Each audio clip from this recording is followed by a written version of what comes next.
Cincinnati has long been known as one of the best cultural arts cities in America. Our museums, symphony, ballet, opera, and theater are all world-class in both their content and their accessibility to the public. For over 50 years, one name has been synonymous with the cultural arts in Cincinnati: Rosenthal.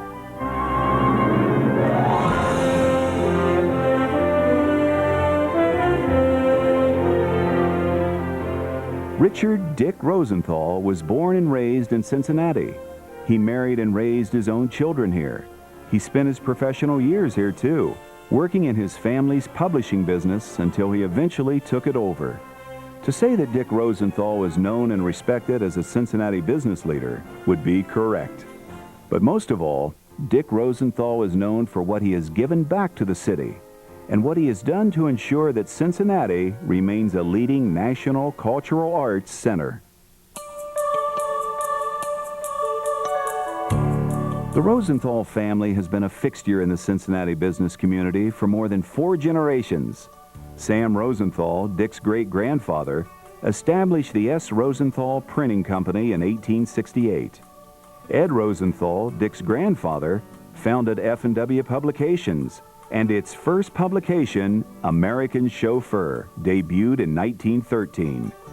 Dick himself began working in the family business in 1957, doing just about every job imaginable before becoming president of the company in 1974. Since it began, F&W has produced nearly 50 publications. But when Dick took over in the early 70s, the company was publishing just a few specialty titles and enjoying moderate success.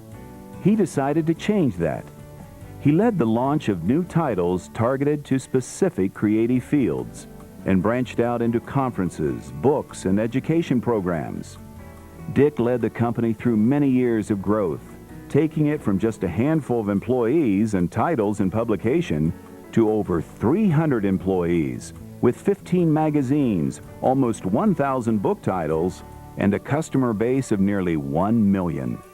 In 1999, after 42 years in the business, he sold the company to concentrate more time on other interests.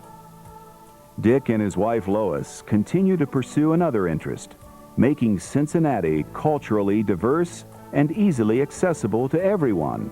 To them, it's their way of saying thank you to Cincinnati for the success they have enjoyed as business owners and as a family. He's a great businessman, and what he was able to do with F&W and to develop that company is, I assume, all that this award is really about. Being a great leader, being a great entrepreneur, being a great manager, and taking the organization from one place to another, making it better. He's good at that. He was always creative, coming up with great ideas for us to pursue a project that we were working on. Through the Rosenthal Foundation, Dick and Lois have made many generous contributions to the arts in Cincinnati. Recently, a generous grant to the Cincinnati Art Museum allowed for the elimination of the museum's admission fee. Attendance immediately rose, along with the diversity of those attending. Being able to remove the barrier of an admission charge has been a thrilling experience for the Rosenthals. They know that now, many more people will have the opportunity to experience art that has impacted so many lives. They're focused on helping the museum engage the community, become more accessible to it. And there couldn't be a more important goal for the Cincinnati Museum at this point in time. But the Rosenthals' generosity doesn't stop at the doors of the Art Museum. The Rosenthal Next Generation series at the Cincinnati Playhouse in the Park brings diverse plays to children on Saturday afternoons. The Rosenthals are very committed to exposing children to live theater and bringing them closer to the arts. In 2000, the foundation opened the Uptown Arts in Over the Rhine, an art center that offers free art, music, acting, and dance lessons to inner-city children. And the Rosenthals have also made generous contributions to the National Underground Railroad Freedom Center, sponsoring the Eternal Flame of Freedom, and of course are the major sponsors behind the new Contemporary Arts Center. More recently, They have endowed what is known as the Rosenthal Center for Justice, a program conducted by the University of Cincinnati College of Law that allows students to work to help exonerate prisoners who have been inappropriately incarcerated. But to Dick, it's not just about the money. It's also about the time he devotes to each project. The philanthropic side of Dick is really, really strong. I mean, he has this enormous desire to help people improve the quality of people's lives, and we see this self-manifest itself in a lot of things he's done in the community. He and Lois encourage the families of Greater Cincinnati to turn off their televisions, hit the streets, and enjoy the cultural displays that make this city fascinating and unique. Storytelling hours, ballet, plays, music festivals, art exhibits, historical sites, and more. All the things that they do in the city tend to be a team, and I think that's very impressive.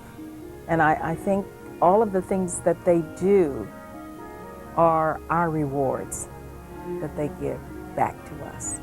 Without Dick's generosity, appreciation, tenacity, foresight, and belief in Cincinnati's cultural, artistic, historic, and social formats, we'd all be living in a very different city. One void of the beautiful, the educational, and the spiritual. For Cincinnati, Dick Rosenthal has been a pioneer and a partner. For his time, his contributions, his talent, we honor him this evening. Junior Achievement is proud to induct Richard Rosenthal to the Hall of Fame.